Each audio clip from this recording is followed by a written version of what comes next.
दोस्तों नमस्कार। रोजगार विद अस्कल के यूट्यूब चैनल पर आप सभी का स्वागत है। प्यारे दोस्तों, आज के सेशन में हम लोग एक महत्वपूर्ण टॉपिक में बात करेंगे जो कि आपसे पूरी तरह से जुड़ा हुआ है। एक ऐसा टॉपिक है जो निश्चित रूप से लाखों विद्यार्थियों के लिए बहुत महत्वपूर्ण है। लाखों छात्र ऐसे होते हैं जो बॉर्डर लाइन तक पहुंच जाते हैं, सीटेट में बॉर्डर लाइन तक पहुंच जाते हैं, लेकिन 1 या 2 नंबरों से 5 से 7 नंबरों से रुक जाते हैं। यह रुकावट उनको तब तक दर्द देता है जब तक उनका सीटेट क्वालिफाई नहीं हो जाता है। आज इस सेशन में हम लोग इस दर्द को दूर करने का प्रयास करेंगे, इस कमी को दूर करने का प्रयास करेंगे और पासिंग मार्क यानी कम से कम 90 तक हम कैसे पहुंचे इस पर चर्चा करेंगे। आइए दोस्तों देखते हैं। दोस्तों, सीटेट कैसे पास करें? क्या आप भी सीटेट में बॉर्डर लाइन पर आकर रुक गए हैं? इन 5-10 नंबर को कैसे बढ़ाएं? इस टॉपिक पे हम लोग आज चर्चा करेंगे। यह 5 से 10 नंबर आपको दर्द देता है, आपके डिप्रेशन को बढ़ावा देता है और तब तक बढ़ावा देता है जब तक आपसे क्वालिफाई ना कर लें। निश्चित रूप से यह हम सभी के लिए बड़ा ही समस्यात्मक होता है कि जब कोई बच्चा 5 से 10 नंबरों के बीच में आकर रुक जाता है, 80 से 89 के बीच में आकर रुक जाता है, तो उस समय ऐसा महसूस होता है कि काश वह 1 नंबर, काश वह 2 नंबर। तो आज हम उस चीज को ही समाप्त करने का प्रयास करेंगे और यह जानेंगे कि हम थोड़ी सी मेहनत से इन 5 से 10 नंबरों के गैप को कैसे कम कर सकते हैं। आइए दोस्तों देखते हैं। 80-89 नंबर पाने के बाद फेल होने का दर्द, तो आज के बाद यह दर्द निश्चित रूप से कम होने वाला है या खत्म होने वाला है। प्यारे दोस्तों, सीटेट में पासिंग मार्क आप जानते हैं कि जनरल कैंडिडेट के लिए 90 नंबर है, 90 मार्क्स, और ओबीसी, एससी, एसटी इन कैंडिडेट्स के लिए 82 मार्क्स है।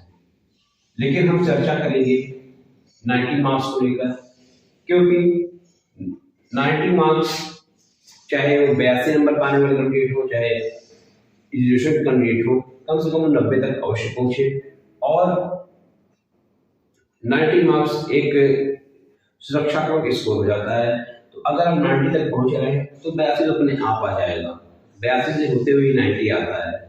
चलिए दोस्तों, दरअसल होता क्या है, सबसे बड़ी समस्या यह होती है जब आप परीक्षा हॉल में बैठते हैं, उस समय जब आप 150 प्रश्नों को सॉल्व करते हैं तो ऐसा लगता है कि आपके 150 प्रश्न बिल्कुल आपको आ रहे हैं और उन 150 प्रश्नों को सॉल्व करते हुए आपको यह कहीं से महसूस नहीं होता है कि फला प्रश्न में मुझे कोई दिक्कत है, और अंत में यह दिक्कत हो जाती है कि आप 1-2 नंबरों से रुक जाते हैं। प्यारे बच्चों, 150 प्रश्नों को हल करते समय आपको कुछ सावधानियां बरतनी पड़ेंगी। उन सावधानियों को बारीकी से देखना पड़ेगा कि कहां पे आपका रुकावट आ रहा है। आइए आपको इन रुकावटों के बारे में सचेत करते हैं, सावधान करते हैं। दोस्तों, 150 प्रश्नों में 150 प्रश्नों के पेपर में 150 प्रश्नों के पेपर में आप सबसे पहले हिंदी को देखें जो आपका फर्स्ट लैंग्वेज है, सेकेंड लैंग्वेज में संस्कृत को देखें। यहां से आपको 60 नंबर मिलने होते हैं, 60 मार्क्स, संस्कृत या अंग्रेजी जो भी है। यहां पे 60 मार्क्स आपको मिलने होते हैं, जिसमें से 15 नंबर 15 मार्क्स आपके गद्य पद से होंगे, गद्य पद से प्रश्न बनेंगे, और 15 मार्क्स शिक्षण कौशल से बनेंगे हिंदी में। फिर वही चीज यहां पे होगी कि 15 मार्क्स गद्य, पद्य और 15 मार्क्स सूक्ष्म कौशल।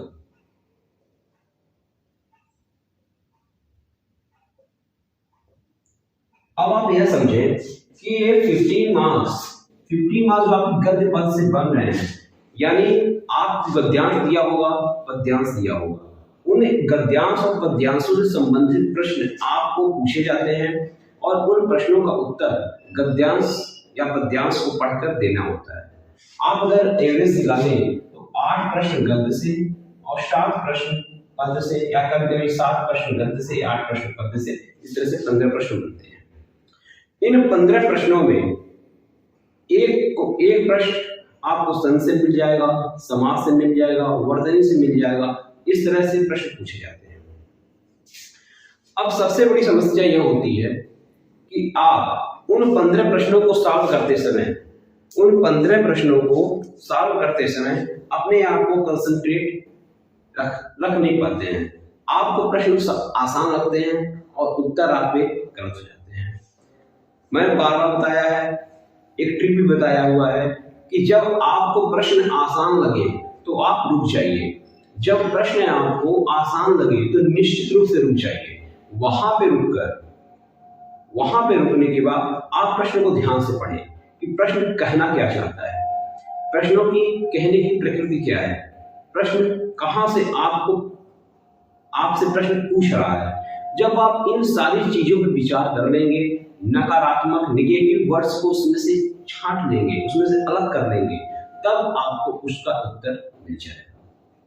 लेकिन अगर आप ऐसा नहीं करते हैं तो निश्चित रूप से आपके प्रश्न के गलत होने की संभावना बढ़ जाती है। अब आप बताएं कि गद्य पद्य 8 और 7 प्रश्न आपको मिल गए हैं, तो यहाँ पे आप 8 प्रश्नों में से कम 7 प्रश्नों के सही उत्तर जरूर देंगे। यह निश्चित रूप से अगर आप अच्छे विद्यार्थी हैं और मेहनत करके आप 80-89 तक पहुंच रहे हैं तो 7 प्रश्न आपके यहाँ पे सही होने चाहिए। पद्य से जो 60 प्रश्न आ रहे हैं, यहाँ पे रुकना है, पद्य में आपको रुकना पड़ेगा और पद्य को बहुत ध्यान से पढ़ना पड़ता है। जो भी पद दिया हुआ है, जो भी कविता दी हुई है, उसको बड़े ध्यान से आपको पढ़ना पड़ेगा। जैसे मैं आपको पद्य पढ़कर सुनाता हूँ, आप उसे ध्यान से सुनिएगा कि वो क्या है। मेरे पास यूथ कंपटीशन टाइम्स की बुक है और इसमें से मैं आपको एक पद्य पढ़ के सुनाता हूँ और उत्तर कैसे आप छांटेंगे वो भी मैं दिखाता हूँ। पद्य है, नहीं झुका करते जो दुनिया से करने को समझौता, नहीं झुका करते जो दुनिया से करने को समझौता, ऊंचे से ऊंचे सपनों को देते रहते जो न्योता, दूर देखती जिनकी पैनी आंख भविष्य का तकचीर, मैं हूं उनके साथ खड़ी जो सीधी रखते अपनी रीढ़। अब देखिए, कविता तो 8 लाइन की है, लेकिन अब इसमें से प्रश्न आपको किस तरह से पूछे जाएंगे, सुनिएगा प्रश्न को, प्रश्न की प्रकृति को सुनिए, प्रश्न की प्रकृति को पकड़ने का प्रयास करिए, वहीं से आपका उत्तर निकल जाएगा। देखिए, कविता की पंक्तियों के अनुसार कवि किसके पक्ष में खड़ा है? कविता की पंक्तियों के अनुसार कवि किसके पक्ष में खड़ा है? अब आप फिर से पढ़ेंगे और फिर से उत्तर खोजने का प्रयास करेंगे। इस प्रश्न के ऑप्शन जो हैं उसको सुनिएगा। जो स्वाभिमानी, साहसी और निर्भीक है, जो केवल सपनों में खोए रहते हैं। अगला है जो उजाला फैलाते हैं, जो समझौता करके शांति फैलाते हैं। दोस्तों, इस तरह से प्रश्न पूछे जाते हैं और यह प्रश्न जो मैं आपको क्वेश्चन दिखा रहा हूं, यह प्रश्न 2016 है, 2016 सीटेट में पूछा गया है। ऑफलाइन परीक्षा थी और इसमें ये पद्यांश आया हुआ है, नहीं झुका करते जो दुनिया से करने को समझौता, ऊंचे से ऊंचे सपनों को देते रहते जो न्योता, दूर देखती जिनकी पैनी आंख भविष्य का तकचीर, मैं हूं उनके साथ खड़ी जो सीधी रखते अपनी रीढ़। इस तरह से प्रश्न आपको सीटेट में मिलेंगे और ऐसे प्रश्न मिलते हैं, हर साल मिलते हैं, और आप गद्य के प्रश्न को अच्छे से सॉल्व कर लेते हैं, लेकिन पद्य के प्रश्न को सॉल्व करते समय आप परेशान हो जाते हैं और पद्य से आपके उत्तर भी गलत हो जाते हैं, ज्यादातर गलत होते हैं, ऐसा देखा गया है। इसी में से एक प्रश्न है, इसी पद्यांश से तम शब्द का पर्याय है। अब आप समझिए कि आप कह रहे हैं सर गद्य पद्य आएगा, पर्याय कहां से आ गया? तो ऐसा होता है, सीटेट के प्रश्नों की यही खासियत होती है कि पद्यांश से आपको तो पूछा जाएगा, गद्यांश पद्यांश से, लेकिन आपको एक प्रश्न कभी कभी शब्द से, समास से, पर्यायवाची, विलोम, तत्सम तद्भव, इस तरह से प्रश्न पूछ लिए जाते हैं। और ऐसे प्रश्न अगर आप तैयार नहीं करते, आप सिर्फ गद्यांश पद्यांश पढ़कर गए हुए हैं और आपको लगता है केवल प्रश्न को छांट कर, उत्तर पद्यांश गद्यांश उत्तर को छांट कर लिख देंगे, तो आपको ये समस्या हो जाती है, वही 1-2 नंबर आपकी रुकावट का कारण होते हैं।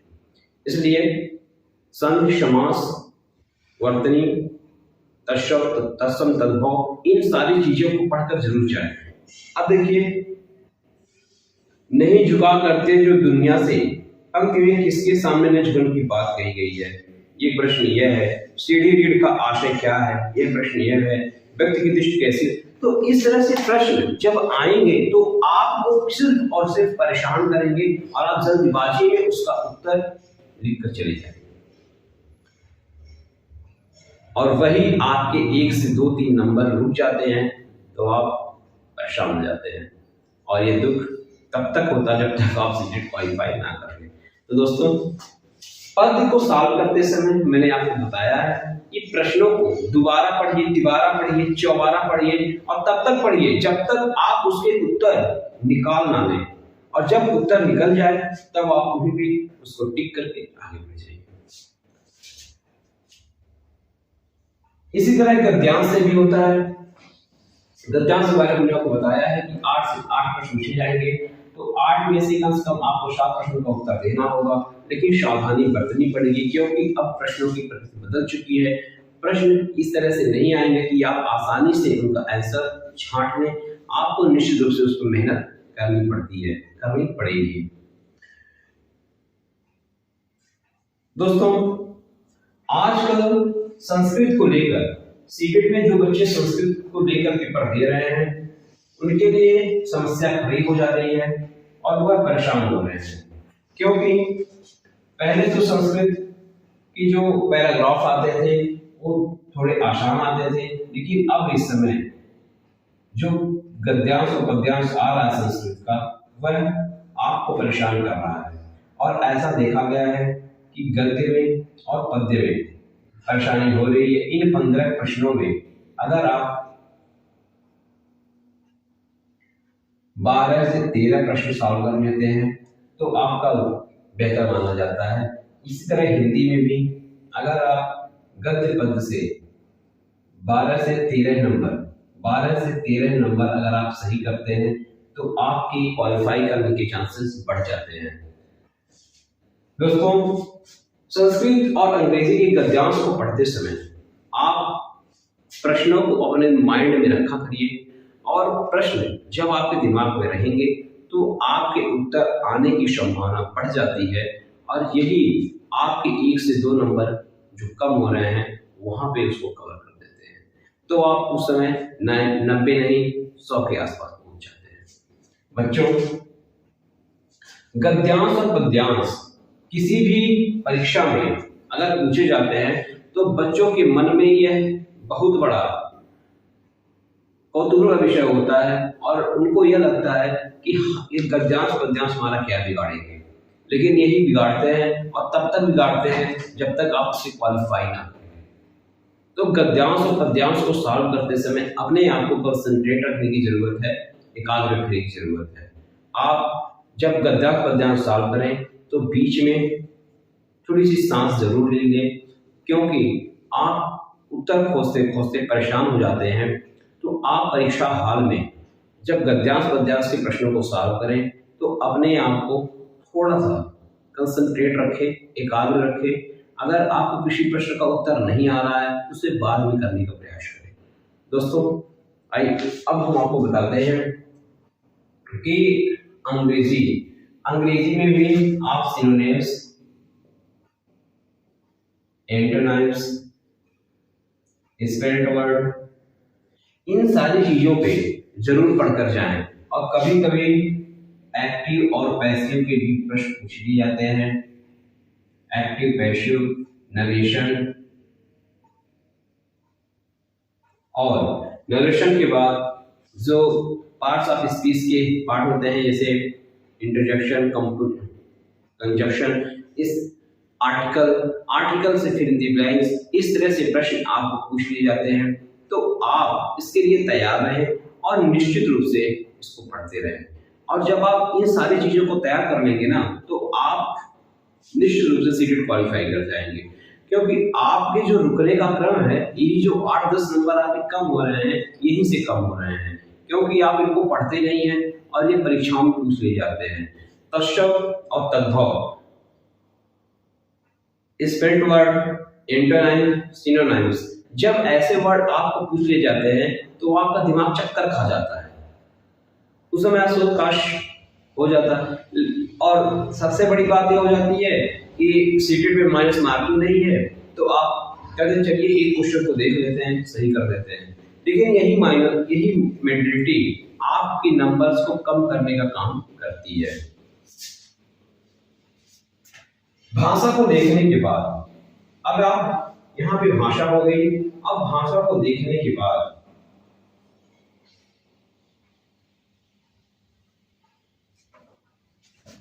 भाषा सॉल्व करने के बाद आप समझिए कि अब बाल विकास,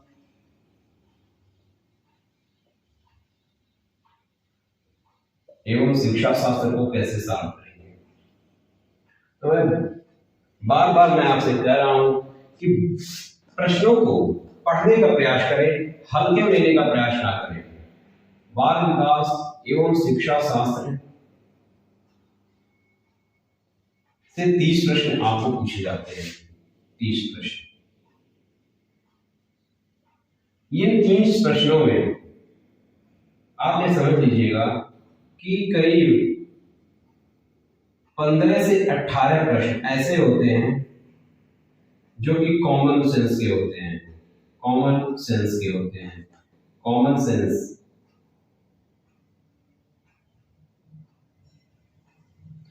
और 10 से 12 प्रश्न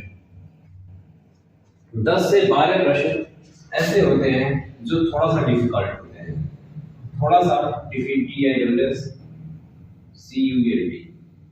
डिफिकल्ट होते हैं। इस तरह से प्रश्न आपको परेशान करने का प्रयास करेंगे। और जब आप मनोवैज्ञानिकों से संबंधित, चाहे स्किनर हो, हॉर्नडाइक, पावलोव, जीन पियाजे,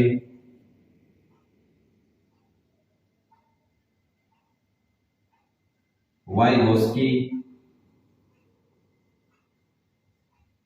जब इन लोगों के आप प्रयोग पढ़ लेंगे, इन लोगों के संबंधित जो सिद्धांत दिए गए हैं उसको अगर आप पढ़ लेते हैं तो आप निश्चित रूप से आप जो ये 10 से 12 में डिफिकल्टी वाले आ रहे हैं इसे सॉल्व कर डालेंगे।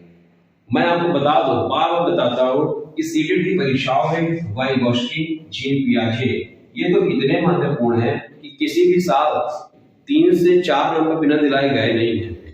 इसलिए जीन पियाजे और वाइगोस्की का सिद्धांत आप निश्चित रूप से पढ़कर जाएं और इससे आपको पूरी तरह से लाभ होने की संभावना रहेगी और आप पूरी तरह से लाभ में रहेंगे। ऐसे प्रश्न आपका कैरियर बनाने का काम करते हैं और ऐसे प्रश्न आपको बेहतर रूप से आपको नंबर दिलाने का काम करते हैं और पास कराने का काम करते हैं। आप इन्हीं प्रश्नों को सीटेट में, यूपी टेट में, रीट में या अन्य जहां भी शिक्षक संबंधी परीक्षाएं होती हैं, केवीएस, एनवीएस, जहां भी शिक्षण कौशल आता है या फिर बाल विकास आता है, वहां पे नंबर दिलाने का काम करते हैं। इसलिए इनके सिद्धांत को अवश्य पढ़कर जाएं। और जो कॉमन सेंस के प्रश्न होते हैं, जैसे शिक्षिका क्लास में मैं आपको प्रश्न पढ़कर सुना रहा हूँ, प्रश्न को आप सुनिएगा कि कॉमन सेंस के प्रश्न किस तरह से पूछे जाते हैं। ये देखें, यदि पूर्व प्राथमिक स्तर पर बच्चों पर खोज करने की अनुमति दे दी जाए तो वे संतुष्ट हो जाते हैं, जब उन्हें हतोत्साहित किया जाता है तो वे व्यथित हो जाते हैं। वे ऐसा किनकी अभिप्रेरणा के कारण करते हैं, किसकी अभिप्रेरणा के कारण करते हैं। प्रश्न को ध्यान से सुनिएगा बच्चों, कि प्रश्न है यदि पूर्व प्राथमिक स्तर पर बच्चों पर खोज करने की अनुमति दे दी जाए तो वे संतुष्ट हो जाते हैं, जब उन्हें हतोत्साहित किया जाता है तो वे व्यथित हो जाते हैं। वे ऐसा किसकी अभिप्रेरणा के कारण करते हैं। आपके ऑप्शन है, अपनी शक्तियों के प्रयोग करते हैं, अपनी उपेक्षा को कम करने, कक्षा के साथ संबंध होने और कक्षा में अव्यवस्था फैलाने से। ऐसे प्रश्नों का उत्तर आप तभी दे पाएंगे जब आप अपने कॉमन सेंस को बिल्कुल कंसंट्रेट रखेंगे और पूरी तरह से नॉर्मल रखेंगे, तब आप ऐसे प्रश्नों का उत्तर आसानी से दे सकते हैं।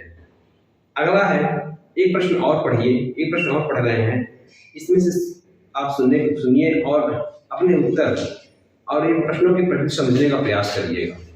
देखिए, प्रश्न है, शिक्षार्थियों में वैयक्तिक भिन्नताओं को संबोधित करने के लिए एक विद्यालय किस प्रकार का सहयोग उपलब्ध करवा सकता है। शिक्षार्थियों में व्यक्ति भिन्नताओं को संबोधित करने के लिए एक विद्यालय किस प्रकार का सहयोग उपलब्ध करवा सकता है, और इसके ऑप्शन हैं, सभी शिक्षार्थियों के लिए समान स्तर की पाठ्यचर्या का अनुगमन करना, बाल केंद्रित पाठ्यचर्या का पालन करना और शिक्षार्थियों को सीखने के अनेक अवसर उपलब्ध करवाना, शिक्षार्थियों में वैयक्तिक भिन्नताओं को समाप्त करने के लिए हर संभव उपाय करना, धीमी गति से सीखने वाले शिक्षार्थियों को विशेष विद्यालयों में भेजना। तो इस तरह के प्रश्न जो कॉमन सेंस के प्रश्न हैं, अगर आप वहां पे गलत करते हैं तो वही आपकी रुकावट का कारण बनते हैं। आप इन प्रश्नों को समझकर, इनकी प्रकृति को समझकर थोड़ा सा एकाग्र होकर जब उत्तर देंगे, निश्चित रूप से आपके उत्तर सही होंगे। दोस्तों, यहां से हमने आपको बताया बाल विकास, भाषा और दोनों भाषाएं, चाहे आप जिस भाषा को चूज किए हो, तो बाल विकास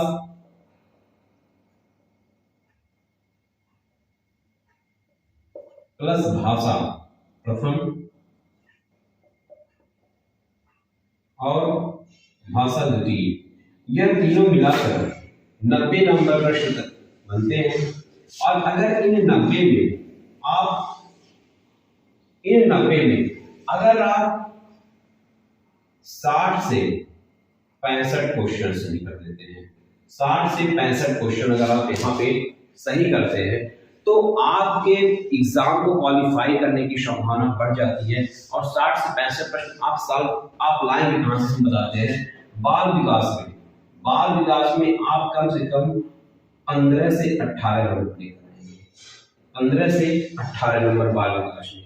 और ये नॉर्मली होता है, जब आप सारे मनोवैज्ञानिकों सिद्धांत को पढ़ लेंगे तो आपके 15 से 18 प्रश्न बन जाते हैं। मैं कम से कम बता रहा हूँ, ये अधिकतम नहीं बता रहा हूँ, अधिकतम तो आप 27 से 28 तक जा सकते हैं, लेकिन वो तो आप 120 की बात करेंगे, लेकिन हम अभी आपको 90 तक आप कैसे पहुंचे इस विषय पर बात कर रहे हैं कि आप पासिंग मार्क कैसे लेकर आए, जो आप 1 या 2 नंबर से रुक रहे हैं वो आप कैसे कवर करें, और उसको कवर करते हुए आप कहां से अपने नंबर को बढ़ा सकते हैं, इसको देखिए। 15 से 18 नंबर बाल विकास में, भाषा फर्स्ट में भी आप 15 नंबर, पद्यांश से 12 नंबर और 7 से 8 नंबर या 9 नंबर मान लीजिए आप पा सकते हैं।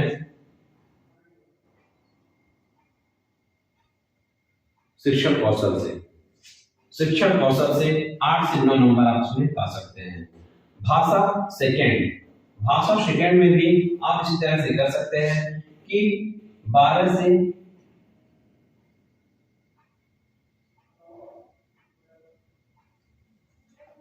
भाषा सेकंड में आप 13,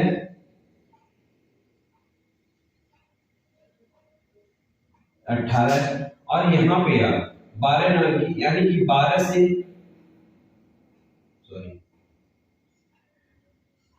17 से 19 नंबर यहाँ पे आप क्या सकते हैं।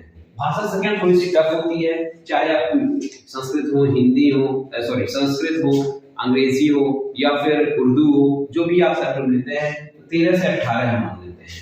तो इस तरह से आपके जो प्रश्न बन रहे हैं, जो बन रहा 15 से 18, 17 से 19 और 13 से 18, इस तरह से आप इसे अगर जोड़ते हैं 7 5 12, 12 3 15, 3 3 1 4, 45 हुआ और यहाँ से 9 8 17, 17 8 25, 3 2 5 55 नंबर। आप यहाँ पे 55 नंबर लेके आ रहे हैं कम से कम प्रयास में। अगर आप यहीं पे 3 नंबर यहाँ से इंक्रीज कर दीजिए, +3 21 हो गया, +3 यहाँ से 21 हो गया और +3 यहाँ पे 22 हो गया, 21 हो गया। तो आप अब देखेंगे कि यहाँ पे 64 नंबर आपके आ रहे हैं। यानी अगर आप ये तीनों बाल विकास और परिभाषा मिला देते हैं तो आपके 60 से 65 प्रश्न आपके तैयार हो जाते हैं। कम से कम 60 से 65 प्रश्न हमने आपको नॉर्मली बताया है, तो आपके 55 नंबर यहाँ पे बन रहे हैं। अब आपको कितना लाना है? 35 नंबर। और अगर आपको चाहिए तो आप उसे कैसे कवर करेंगे उसे देखिएगा कि 35 नंबर और अगर आप आ जाते हैं तो सीटेट आपका क्वालिफाई हो जाता है। 35 नंबर के लिए आपके अभी 2 सब्जेक्ट हैं, पर्यावरण और गणित। दोस्तों सीटेट का गणित बहुत नॉर्मल होता है और अगर आप शिक्षण कौशल को बेहतर रूप से पढ़े हुए हैं तो गणित को सॉल्व करना, पर्यावरण को सॉल्व करना बहुत आसान हो जाता है। पर्यावरण को आमतौर पर बच्चे तो 20 से 25 नंबर पाते हैं, लेकिन हम आपको पासिंग मार्क्स तक पहुंचाने का प्रयास कर रहे हैं। पासिंग मार्क्स तक पहुंचने के समय आने वाली गलतियों से बचना कैसे है उससे हम आपको अवगत करा रहे हैं। तो पर्यावरण जो आप टॉपिक पढ़ रहे हैं उसको पढ़ते रहिए, साथ ही साथ करंट अफेयर्स को भी जरूर पढ़ते रहिए। जब आप उसको पढ़ेंगे तो आपके 2 से 3 नंबर बढ़ने की संभावना बढ़ जाती है, क्योंकि अब ईवीएस का यानी कि पर्यावरण का एक ट्रेंड चला हुआ है कि आपके करीब 2 से 3 प्रश्न एग्जाम्स में करंट अफेयर के पूछे जा रहे हैं। आप पर्यावरण में हम मानते हैं 19 से 21 नंबर आप रहेंगे और गणित में नॉर्मली अगर आप चलते हैं तो 17 से 20 प्रश्न आपके सही हो जाएंगे। तो ये हो गया 36 और ये हो गया 41।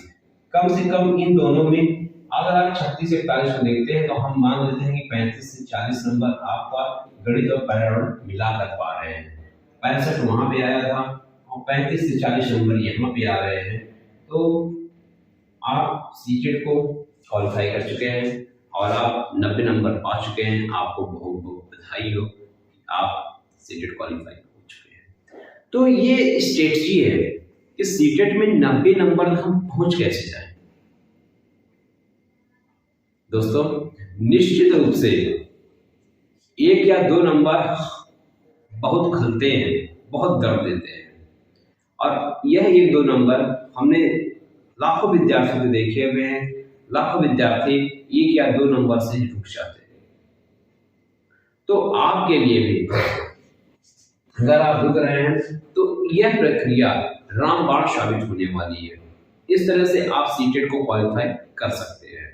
इसलिए स्टेप्स को बनाए रखें, प्रैक्टिस करते रहें और प्रैक्टिस करते हुए आपको समस्या आती है उसे बार बार पढ़ें, बार बार अध्ययन करें। अभी एग्जाम होने की संभावना दूर दूर तक जनवरी माह में प्रस्तावित है। करीब 10 जनवरी के आसपास से आपके परीक्षाएं शुरू होंगी। तब तक आप तैयारी बनाए रखें और निश्चित रूप से आप बेहतर करके आएंगे। और अगर आपको ये सारी जानकारी पसंद आ रही है, आपको यह लगता है कि हम आपके प्रयास कर रहे हैं, तो ज़रूर इस वीडियो को अपने दोस्तों तक, अपने रिश्तेदारों तक, अपने मित्रों तक अवश्य पहुँचाएं। हमें इससे बल मिलेगा, हमें इसे आपके लिए और अच्छा करने का बल मिलेगा और आपके लिए और बेहतर करने का हम प्रयास